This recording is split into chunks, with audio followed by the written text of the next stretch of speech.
Sebenarnya perkongsian Linda ni adalah harta Malaysia, harta negara. Bukan sekadar Tapi cerita biasa. sebenarnya saya nak ucapkan terima kasih juga kepada pegawai KWSP sebab diorang dah luluskan Aisina. So Tu Aisina ni dia. adalah penyelamat saya sebenarnya. Sebab kalau kata bukan daripada Aisina ni, saya pun tak tahu daripada manalah saya nak dapatkan duit untuk buat rawatan ni. Sebab 2 tahun saya ambil masa, barulah kali ni saya dapat buat rawatan ni.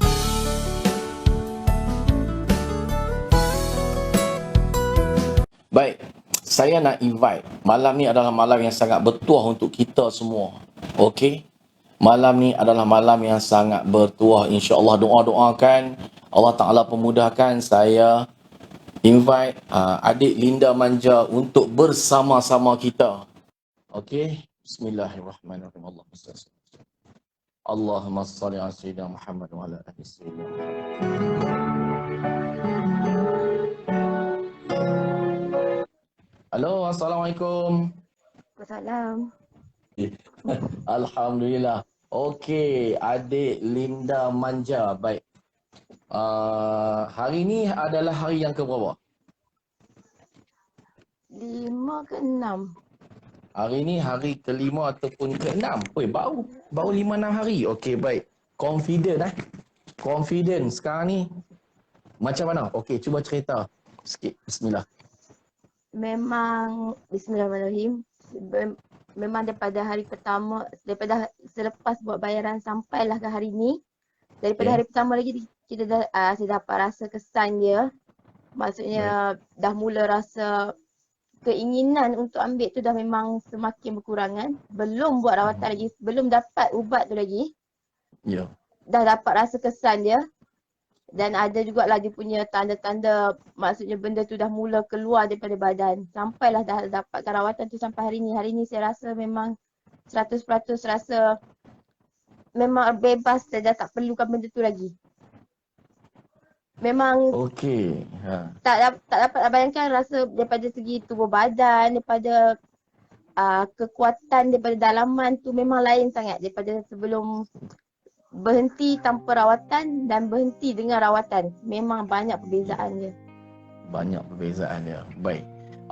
Sekarang ni saya nak ghostan sikit, cerita ke belakang sikit pengalaman adik. Saya difahamkan mula terlibat dengan masalah ni dan masalah penyakit ni daripada umur 14 tahun. Betul? Ya. Betul. 14 tahun, sekarang umur dah 34. 34. Merasai semua jenis dah. Ya. Dan sangkut yang ni lah yang lama. Dan Yang ni maksudnya lah yang paling susah sangat nak buang. ni yang paling susah. Baik. Pernah lalui liku-liku perjalanan yang macam ni? Yang Macam-macam. Sudi tak, kira-kira kita share tentang perjalanan tu. Maksudnya okey, bila dah terlibat dengan drug biasanya pernah kena tangkap, Ya. masuk pusat macam tu kan. Okey, umur berapa kena? Saya kena berkaitan dengan dadah ni yang paling teruk 2016. Maksudnya 2016. dalam setahun, dalam masa 3 tahun tu 3 kali ke 4 kali kena tangkap. Baik. Dalam masa 2 tahun. Tangkap keluar masuk tu daripada kena tahan reman, kejap lagi reman, lepas tu jatuh hukum, lepas tu kena tangkap lagi. Jalan sampai satu tahap tu saya berjalan dekat tepi jalan untuk pergi ke supermarket pun boleh kena tangkap. Dia. Hanya berjalan di tepi jalan. Sampai ke tahap macam tu. Jadi saya memang rasa untuk berhenti untuk tinggal benda ni sebab dah terlampau banyak sangat benda-benda yang hitam, orang kata benda-benda hitam tu yang saya lalui macam-macam. Sampai saya sanggup abaikan anak saya. Masa tu nasib masih menyebelahi saya lah sebab arwah mak saya masih ada. So walaupun saya tinggalkan anak saya, masih ada orang yang masih jaga, ada adik-adik lagi. Jadi bila dah arwah mak dah tak ada ni, saya terpaksa lakukan perubahan yang sangat drastik. Sebab saya dah tak boleh nak buat macam sebelum ni lah. Macam okay, tak kisah, ambil kisah, tak kisah macam tu. Sebab Ya. bagi saya sekarang ni, anak saya sangat-sangat penting. Apa yang saya buat pun, saya kena pastikan anak saya tu, sebab dia adalah satu anugerah yang Tuhan bagi dekat saya, supaya saya dapat berubah dan saya boleh fikir sampai macam ni sekarang. Sebab tu saya memang tak boleh nak sia-siakan anak. Apa-apa yang penting, sebelum apa-apa yang saya lakukan, saya memang perlu utamakan anak. Tapi yang benda yang buat bagi saya betul-betul bertekad sekarang ni adalah lepas saya kehilangan anak saya yang paling kecil, yang baby, lahir 5 hari bulan 10 dan saya kehilangan dia 1 hari bulan 12 2020. Itu yang buatkan saya sangat-sangat terkesan lah. Saya memang, benda ni memang betul satu tamparan yang sangat kuat lah, yang saya tak boleh nak terima dalam hidup. Sebab saya pun tak sangka benda ni boleh terjadi dekat saya sendiri. Tak pernah termimpi pun benda ni nak jadi. Jadi disebabkan saya kehilangan tu lah yang saya terpaksa juga bangun. Saya kena sedar lah. So azam saya untuk tahun 2021 ni, saya perlu bebaskan semua benda ni. Mulakan hidup baru. 2 tahun. Mulakan hidup baru, baik. Dan yalah, kena fikirkan yang terbaik lah untuk anak saya. Sebab saya tak nak benda ni berulang lagi lah lepas ni. Dan apa yang saya boleh kongsikan benda ni, kalau bagi yang baru-baru yang nak kenal dengan benda ni, tak ada guna pun. Hanya merugikan diri sendiri dan takkan ada keseronokan pun. Sebab kalau kata belajar, mula kenal benda ni, masa tahun saya mula-mula kenal dulu, 2003, 2005 macam tu, memang akan rasa keseronokan dan memang akan rasa susah untuk tinggalkan benda ni macam mana saya rasa sekarang. Tapi kalau baru-baru nak kenal benda ni, pada waktu sekarang ni, saya rasa lebih baik berhentilah. Memang tak ada apa-apa kebaikan, takkan rasa keseronokan pun. Sebab benda ni hanya akan merosakkan diri sendiri, keluarga dan kehormatan kita sendiri, maruah kita sendiri. Itu je. Sebab banyak yang jadi kes-kes sekarang ni, kes buang-buang bayi pun semua bukannya sebab apa? Sebab kita tak mampu nak berfikir dengan secara waras. Betul. So, bila dah kita rasa tak ada orang nak terima kita, tu yang jadi kita sanggup buang bayi. Bayangkan kita yang lakukan dosa tu, kenapa kita perlu bagi anak yang tak berdosa tu untuk tanggung semua benda ni.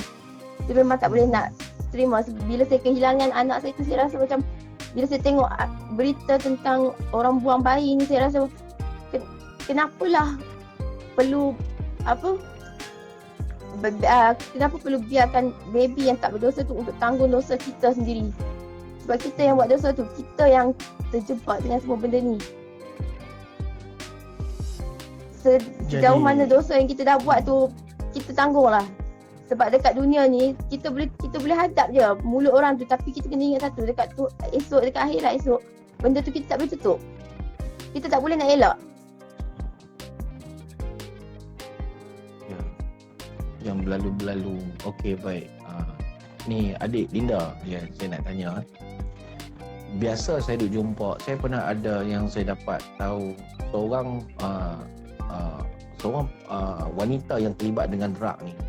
Kebanyakan dia melahirkan ramai anak yang macam tadi yang cerita tadi kan.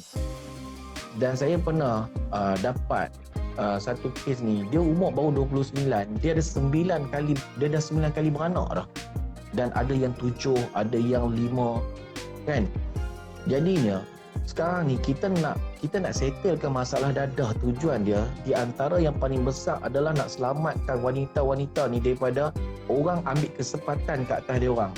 Dia orang terlibat macam tu sebab yang saya fahamkan, sebab tak tahan untuk nak dapatkan dadah tadi, dia terpaksa ikut kehendak orang yang nak bagi dadah kat dia ke macam mana?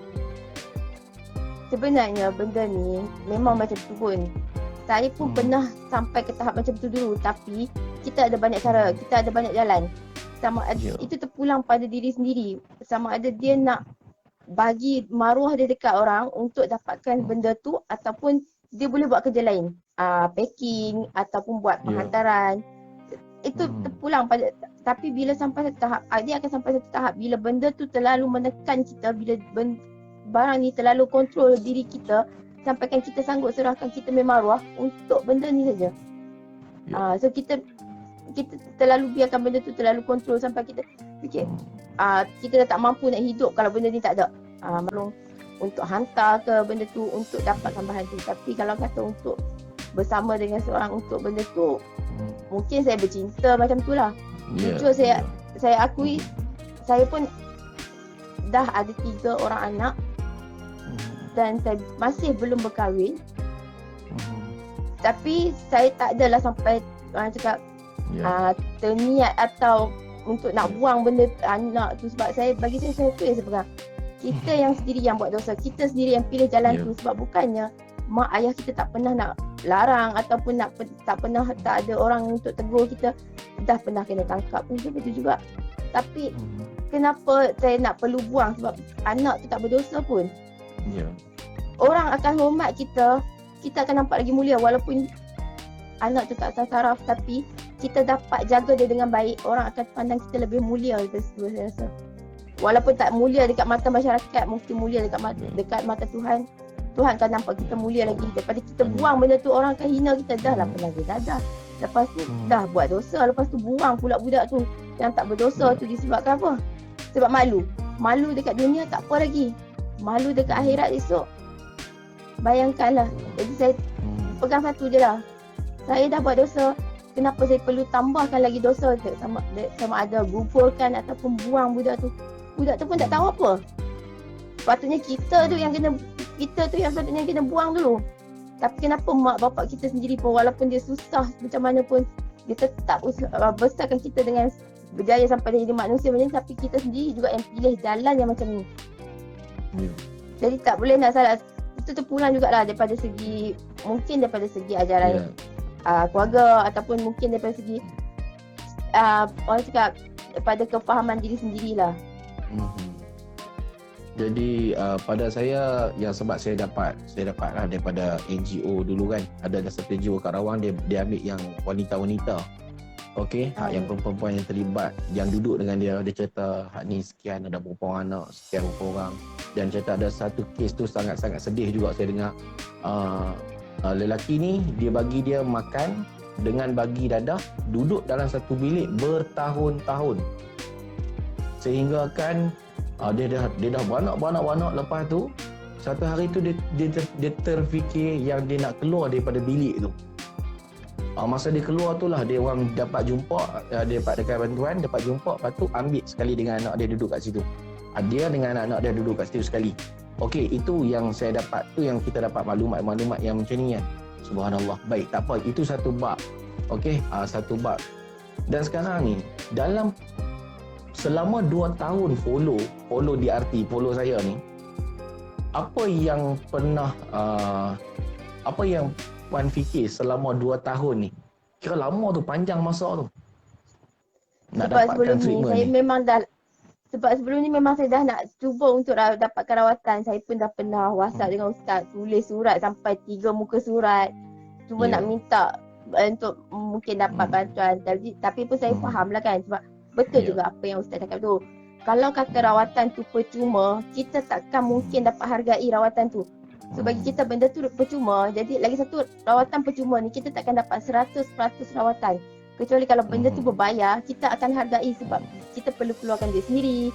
Dan lagi satu, rawatan yang berbayar ni kita akan dapat 100% rawatan. Jadi maksudnya kesan dia tu, bila percuma dengan yang berbayar ni, kita akan dapat yang orang cakap hasil dia lebih baik daripada yang berbayar tu lah.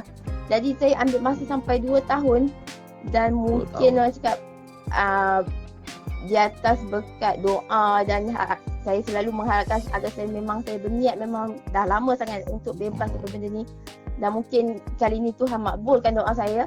Kebetulan air sinar keluar, dapatlah air sinar. Sebelum ni air lestari pun saya pun tak terfikir, sebab masa tu saya tengah sibuk bingkirkan barang baby, nak sediakan barang baby apa semua, kena tahu hospital, dia tak pernah terfikir. Tapi niat untuk nak berhenti dan bebas daripada benda ni tak pernah pun sekali terputus daripada dalam otak fikiran saya. sampaikan tiba-tiba bila Aisina ni saya terfikir, nak buat apa lah. Sebab saya pun tak ada lah niat nak pakai duit tu sikit je sebenarnya. Tapi dah Aisina ni dah memang dia dah kira kan untuk 6 bulan. So dia dah bagi bajet-bajet ikut daripada kita punya simpanan. Saya fikir balik, secara tak sengaja saya ternampak dekat dalam Facebook Ustaz buat live tu. Saya fikir kenapa saya tak habiskan, saya tak bayar terus ambilkan rawatan tu. Jadi saya simpan, saya takut terpakai tu, saya simpan duit saya ni dekat akaun adik ipar saya sendiri supaya saya tak pakai duit tu. Masuk yang kali kedua punya Aisina, saya terus bank in dekat Ustaz sebab saya tahu kalau kata saya simpan sendiri, daripada saya habiskan duit tu, daripada tak ada punca apa, tak nampak apa-apa, lebih baik saya habiskan duit Aisina tu untuk rawatan saya dan saya nampak hasil daripada titik peluh saya sendiri. Aisina tu adalah duit daripada titik peluh kita sendiri. Jadi maksudnya bila saya gunakan, belanjakan duit tu untuk rawatan diri sendiri, jadi saya tahu saya keluarkan duit Aisina tu, maksudnya ada benda yang saya buat dan saya dapat buktikan saya boleh ubah daripada rawatan ni. Memang saya tak nafikan rawatan ni memang 100% memang dapat mengubah hidup saya. Saya diibaratkan seperti dilahirkan semula. Dan hari ni daripada hari pertama saya buat, dah dapatkan rawatan tu sampai hari ni lah baru saya orang cakap ada kekuatan lah. Kalau tidak sebelum ni memang tidur, pantang letak kepala je mesti tidur, letak kepala je mesti tidur. Dia memang bukan maksudnya benda tu dia ibarat orang kata tak ada barang, tak ada benda tu kita kong, tak. Tapi dia recover balik, dia memulihkan balik apa yang kita dah guna sebelum ni. Selalunya bagi kita yang dah sangkut dengan benda ni, bila kita rehat macam mana sekalipun, dia tak akan bagi kesegaran pada tubuh badan. Ibarat kalau macam sebelum ni tak ambil benda ni pun tak dapat rasa kesegaran tu daripada segi tubuh badan macam ni lah. Tapi sekarang memang rasa sangat-sangat segar dan saya rasa memang ibarat dilahirkan semula lah. Memang kehidupan yang sangat-sangat baru. Memang tak perlukan benda-benda tu lagi. Walaupun bangun pagi pun badan terasa sangat ringan, sangat cegas. Mata pun tak, kalau contoh macam kita buat kerja penat, habis tu pagi nak kena bangun awal. Bila bangun mata mesti akan rasa letih. Tapi lepas dapat rawatan ni, sikit pun saya tak ada rasa mata tu letih. Badan pun tak ada rasa sakit-sakit. Alhamdulillah. Bagi saya rasa daripada saya habiskan duit untuk bayar jamin ke, bayar denda ke, saya habiskan duit 3,700 untuk buat rawatan ni, saya rasa memang sangat-sangat berbaloi. Sebab saya rasa takkan ada lagi lah perkara-perkara macam tu lagi lepas ni. So, saya pun tak perlulah nak habiskan duit pergi hospital ke, nak bayar, nak settle kauting dekat polis ke apa ke, semua pun tak perlu dah. Sebab ni sangat-sangat berbaloi lah daripada segi untuk rawatan ni ataupun untuk kesihatan diri sendiri pun saya rasa memang sangat-sangat berbaloi lah. Sangat memang tak rugi lah saya rasa saya habiskan duit Aisina tu untuk dapatkan rawatan ni. Baik. Kata ada something yang agak pelik. Start hari pertama bank in duit tu apa jadi? Yang kata tadi. Lepas saya bank in duit tu, yang saya tak pelik ni tiba-tiba saya mula rasa baru bank in duit. Lepas saya bank in duit, malam tu okey lagi. Esok tu saya dah mula rasa gatal-gatal dekat kedua belah kaki di bahagian paha. Dia jadi mula gatal-gatal sampai ke hari ni. Tapi bila Ustaz beritahu, sebab bila saya dapat ubat tu, saya buka-buka, benda yang pertama saya dapat ubat tu lah. Benda seketul sabun. Saya tengok sabun tu pun harga pun boleh tahan. Saya cakap boleh buat makan dah ubat dia mah. Harga sabun tu, tapi bila saya baca balik keterangan dekat belakang, memang sesuai untuk apa yang saya alami lah. Maksudnya daripada kata-kata tu saya fikir balik, takkanlah saya baru buat bayaran tiba-tiba benda dia dah mula keluarkan gatal-gatal macam tu. Saya cuba teringat balik dengan, sebab saya pernah tengok live yang sebelum ni. Ustaz pun ada beritahu daripada pengalaman yang ibu bapa yang diorang yang dah pernah buat rawatan ni. Dia cakap ada yang setengah dia bergantung pada tubuh badan lah. Setengah yang muntah-muntah, ada yang cirit-cirit, ada yang gatal-gatal, ada yang memang macam-macam lah dia punya ikut pada tubuh badan. Saya fikir balik, mungkin ini adalah salah satu daripada dia punya tindak balas daripada, walaupun belum dapatkan ubat tu lagi, ubat pun belum sampai lagi, tapi dia punya tindak balas tu dah ada dah daripada awal. Tapi memang saya akuilah lepas buat bayaran tu memang rasa keinginan untuk ambil tu memang berkurangan sangat banyak. Memang saya dah mula rasa dah macam fed up lah, memang dia rasa macam dah malas lah. Ada benda tu pun depan biji mata pun memang tak ada rasa nak ambil benda tu. Yang tu yang saya akui benda tu. Ya, cerita-cerita macam ni bagus. Tapi Pak Yus nak minta terus terang betul-betul lah. Sepanjang treatment ni, pernah tak ambil lagi benda tu ataupun cuba ambil ataupun macam mana? Pernah tak sentuh lagi benda? Cerita secara luahan hati. Okey. Sebenarnya bagi rawatan, bagi yang ambil rawatan, ada orang sekeliling dengan tak ada orang sekeliling. Maksudnya saya ambil sendiri, buat rawatan tu dengan sendiri, tak ada orang sekeliling untuk macam tengok macam guide macam tu. Sangat-sangat risiko yang paling besar. Sebab apa? Saya pun ada ambil juga. Saya pernah ambil. Lepas saya buat rawatan tu hari kedua, hari ketiga tu saya ada ambil juga. Saya dah ambil. Cuba untuk isap balik lah. Saya dah ambil, saya dah bakar pun. Tapi bila saya ambil benda tu, saya rasa macam tak apa, macam tak diisap apa, macam kosong. Tak ada rasa apa pun. Benda tu memang saya ada ambil. Terus terang saya ada ambil. Sebab apa benda tu kalau kata ada orang sekeliling, mesti dia akan guide. Dan risiko lagi satu untuk kita nak ambil rawatan tu, maksudnya kita nak minum ubat tu, malas. Kadang rasa macam, yelah macam saya pula jenis orang yang bukan jenis yang orang kata bersungguh-sungguh. Contoh kalau macam saya beli alat makeup pun, saya pakai dalam 2-3 hari, lepas tu hari keempat, hari kelima tu saya akan biar benda tu. Orang cakap bukan jenis yang hangat-hangat teh ayam macam tu. Jadi risiko dia sangat besar. Tapi saya berasa macam bila dah sampai ke tahap macam tu, saya tambahkan dos dia, sampaikan saya rasa sendiri. Sampai hari ni lah saya akui memang 100% saya rasa saya memang bebas lah. Memang tak ada rasa sikit pun feeling untuk ambil benda tu. Sampaikan saya ambil semua dia punya dapur-dapur semua saya ambil, buang terus. Sebab saya dah macam meluat tengok benda tu. Sebab rasa dia macam kita sedut angin je lah, macam kita isap angin. Memang tak ada rasa apa pun. Dia tak ada bau, tak ada rasa, tak ada. Memang macam kita tak macam kita tarik nafas macam tu lah lebih kurang. Memang tak ada apa pun. Sebab tu saya ambil terus, semua, saya buang terus. Habis. Memang tak ada rasa pun. Memang dah jadi meluat nak tengok benda tu. Kalau boleh tak nak tengok pun benda tu depan mata. Semua benda tu saya dah buang habis dah. Alhamdulillah. Baik. Dengar kata anak belajar dekat Tafiz. Ya Tafiz. Alhamdulillah. Tahniah jaga anak kan, bagi anak pun ada bagian. Anak pun ada tanya juga rawatan apa yang saya ambil. Saya cakap sampai masa nanti saya akan terangkan kat dia. Sekarang ni biarlah saya kuatkan dulu sampai saya betul-betul dah 100% clean sangat, dia kata. Sampai masa saya bersedia untuk ceritakan, saya akan ceritakan. Sebab benda ni pun saya nak bagi dia tahu. Sebab saya pun daripada mula-mula saya ambil benda ni, saya pun tak pernah rahsiakan apa-apa benda yang saya buat daripada arwah ibu.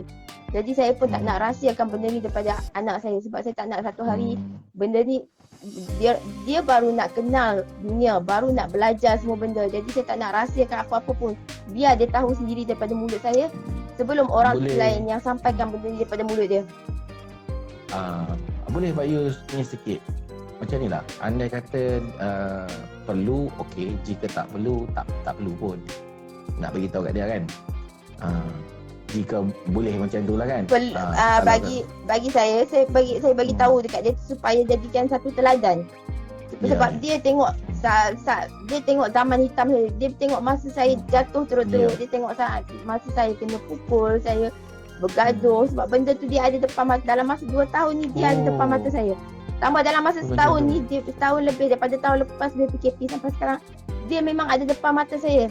Jadi dia tengok segala-gala yang jadi dekat saya. Jadi saya rasa benda tu saya perlu bagi tahu dekat dia supaya dia tak sebab dia seorang anak yang sangat bijak dan sangat memahami. Dia tertanya-tanya. Dia ada tanya dekat saya benda tu benda apa, tapi saya cuma bagi tahu shisha. Sedangkan dia tahu sebab dia tengok daripada 99. Setiap hari Selasa dia mesti tengok 99. Dan dia tahu benda tu benda apa, dapur tu macam mana, apa dia semua dia tahu. Cuma dia ialah seorang anak yang sangat memahami, sangat yang faham. Saya memang bertuah sangat. Sebab tu saya kata apa yang saya buat pun lepas ni saya perlu fikirkan tentang dia dulu, sebab dia memang sangat-sangat memahami, sangat-sangat faham jiwa saya. So saya memang rasa kalau kata saya abaikan dia ataupun saya biarkan dia macam tu, memang saya tak tahu apa yang saya akan jawab dengan Allah nanti dekat akhirat. Sebab apa? Walaupun dia tahu, dia tanya dekat saya cuma bagi jawapan Shisha sekali je. Sedangkan dia tengok setiap minggu dia keluar berita tentang benda ni dekat 999. Tapi dia tak tanya dah. Dan dia tahu rawatan ni untuk apa sebenarnya, saya tahu. Tapi saya tak bagi tahu, mungkin belum masa dia lagi. Saya mesti akan bagi tahu itu untuk sebagai apa orang cakap, supaya dia pun tak terlibat dan harap dia pun dapat ikut perjuangan saya untuk bantu ramai lagi yang ada sakit macam ni lepas ni. Saya haraplah supaya dia pun faham apa itu dadah dan apa bahayanya dadah tu pada kita sendiri. Allahu Akbar. Satu pengalaman yang sangat panjang dalam masalah drug, 20 tahun. 20 tahun berbagai-bagai jenis dah ambil kan. Macam baru ni kita dapat juga kes Zainuddin kan. Dia pun hampir 20 tahun, subhanallah. Apa pun saya ada nak tanya tadi ni, ada nak tanya lagi tadi. Tapi itulah mungkin sahabat-sahabat kita yang tengah live ni nak tanya apa dengan adik Linda Manja. Okey. Kalau nak tanya boleh komen dekat ruang komen. Cuba komen dekat ruang komen kod nak tanya apa-apa ataupun nak ucap apa-apa dekat adik Linda. Okey. So sekarang ni sahabat-sahabat yang menonton ni, okey. Nak tanya silakan sekarang ni face to face.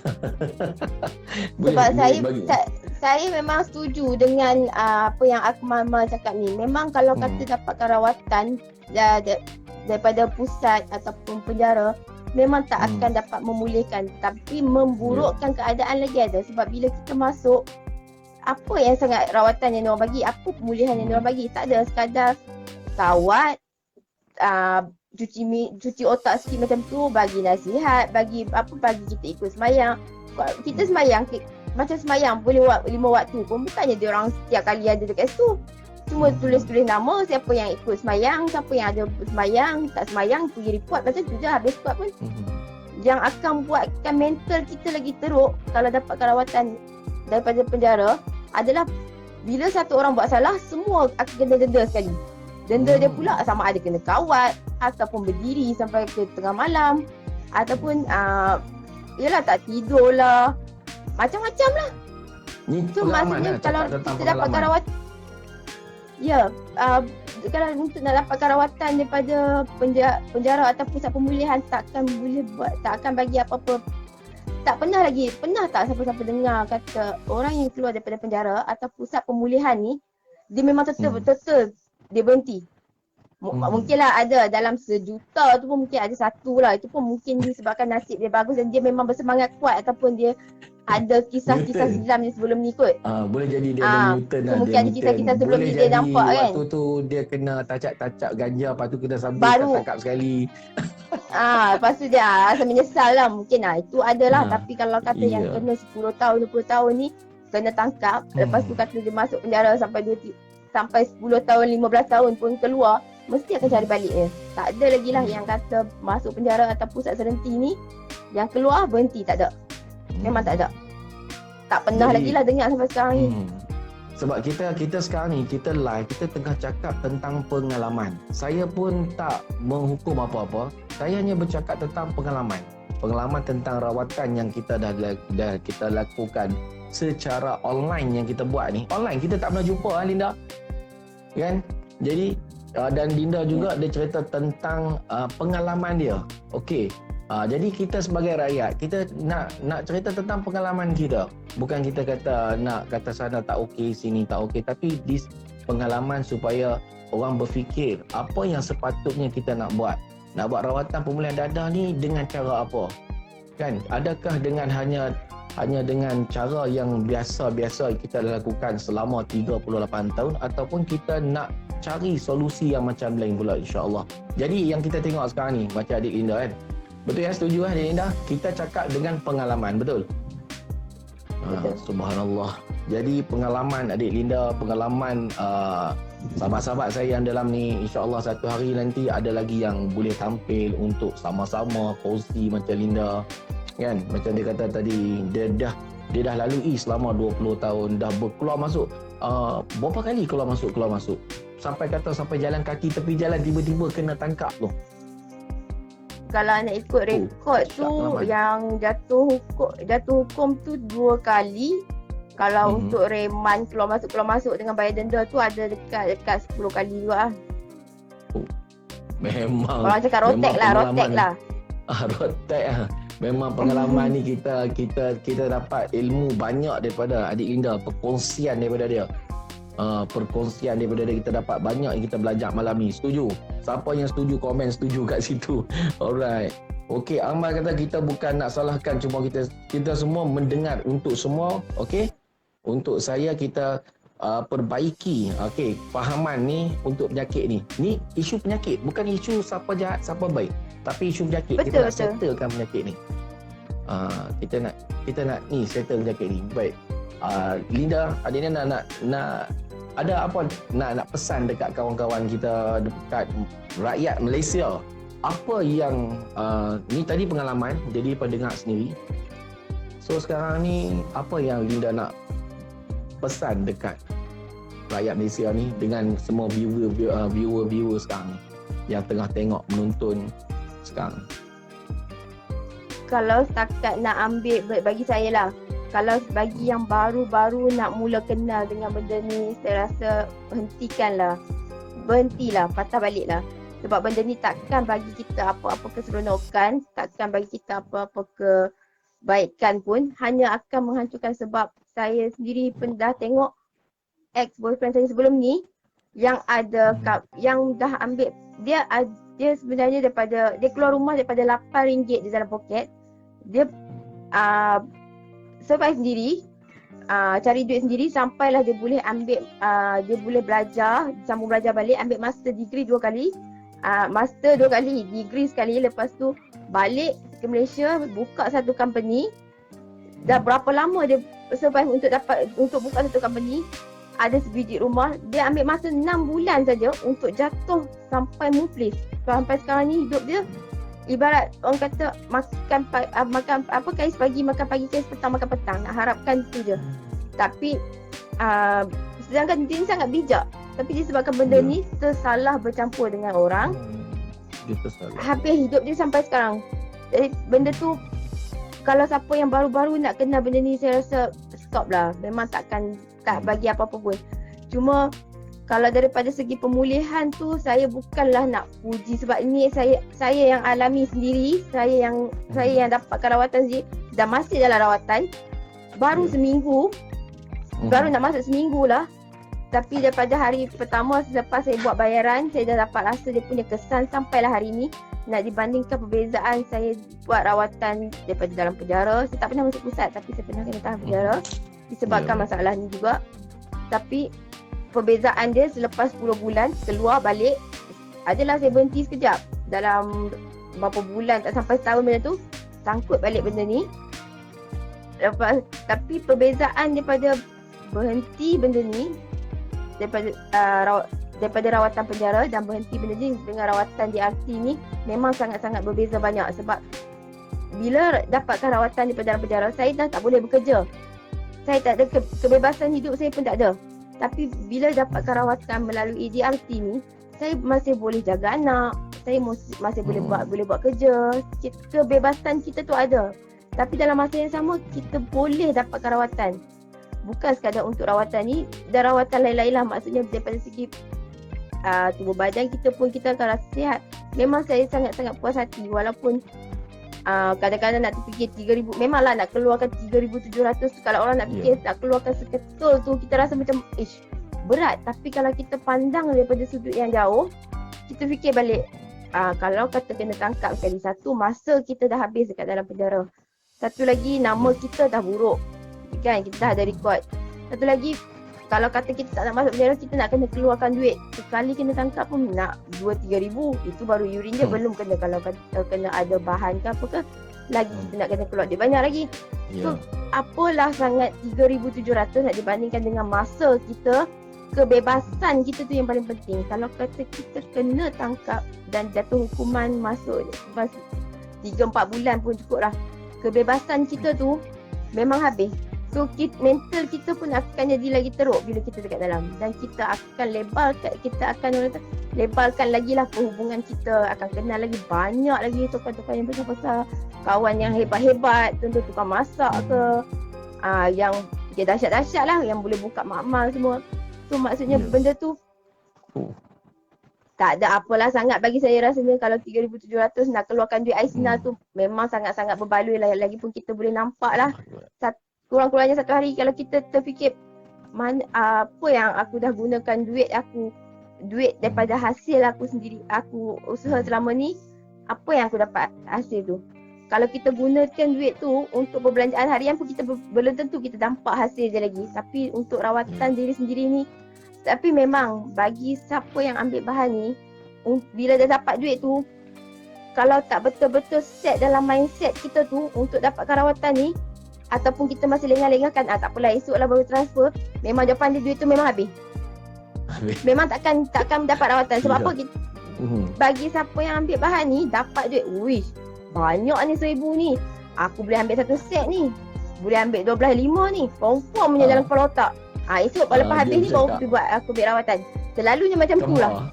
So kalau kata betul-betul rasa dia memang selalu macam tu. Bila dapat, tak apalah aku ambil dulu 12,500, esok habis ni baru aku pergi buat rawatan. Sementara nak habis 12,500 tu, habis dah duit tu. So selagi kita tak set dalam mindset kita untuk nak buat benda, nak dapatkan rawatan, dapat duit tu automatic transfer. Sebab bagi orang yang ambil benda ni macam kami ni, yang ambil benda ni yang sakit macam ni, memang akan bila duit tu tak ada, kita akan fikir dapat duit ni aku nak buat rawatan. Tapi bila dah dapat duit tu, automatic dia akan tukar. Tak apalah, aku ambil dululah, isap dulu puas-puas, lepas tu baru dapatkan rawatan. Confirm takkan jadi. Sampai habis 6 bulan tu duit pun dah habis, apa tak? Faham tak nak? Lepas tu siap masuk mana?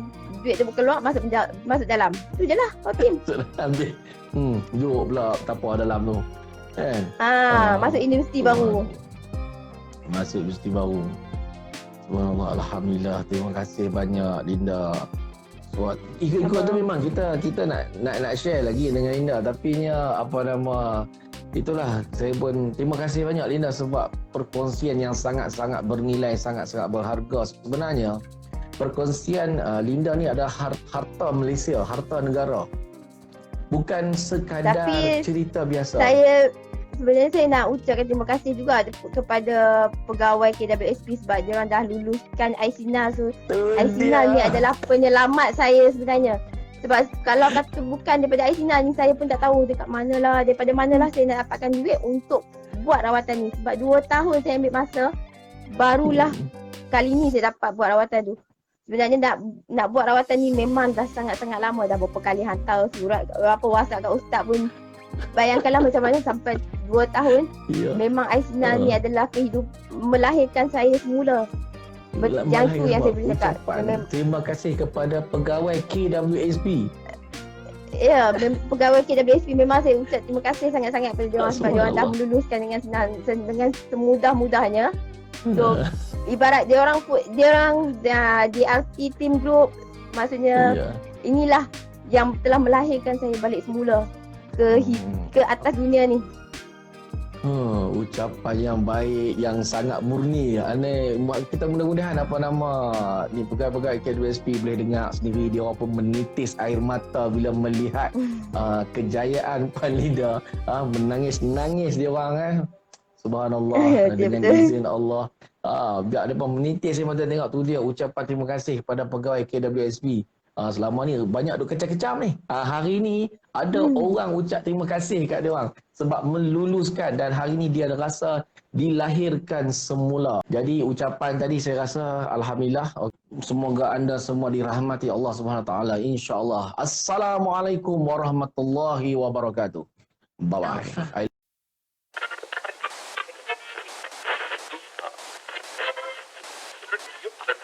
Kita nak rawat masalah dadah ni, kita ibarat macam masuk perang. Kita kena tahu siapa musuh kita, kenapa dia datang kat kita, kenapa dia attack kita, dan macam mana kita nak serang dia, nak tengok kelemahan dia, dan tengok dekat mana kelemahan kita, tengok mana kelebihan kita untuk kita attack. Maksudnya perang sangat bawa semangat, boleh menang. Kita perang, kenalah ada alatan perang yang sesuai. Takkan asyik nak bawa semangat, lari-lari bawa penumbuk ya. Kena tembak, habis. Aku akan tetap berjuang, melangkah dalam medan perang, tak akan berhenti menyerang, memandang jauh untuk menang, harus mencari puncaknya, pemulihannya ada di mana, karena ulangi yang sama, pasti tiada bezanya.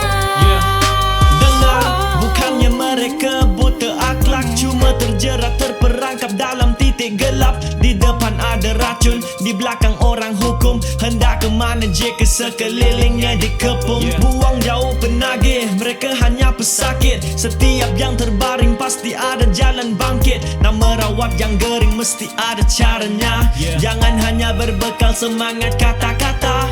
Yang lesu yang kuat, yang musuh yang rapat. Segalanya ada peranan di dalam rancangan. Berjalan ke depan, bertahun di padang. Biar perlahan asal jangan pandang belakang. Aku akan tetap berjuang, melangkah dalam medan perang, tak akan berhenti menyerang, memandang jauh untuk menang, harus mencari puncaknya, pemulihannya ada di mana, karena ulangi yang sama, pasti tiada bezanya. Tiada beza, tidak mungkin terjadi isi kandungan realiti jika tiada yang hakiki mengotakkan janji-janji. Katanya tidak aku turunkan sesuatu penyakit tanpa ada penawar yang menunggu tuh engkau jumpa. Dan kini tidak usah lagi menyorok di tepi. Dengan strategi pasti menang kami miliki. Terbukti kita boleh serang ke akar umbi dan sarang. Yang penting bertindak sekarang, karena kita melukis, mencorak dan menggaris. Suratan tertulis sudah pasti tetap kalis. Kunci di minda, perbuatan yang sama tidak akan membuahkan pengakhiran berbeza. Aku akan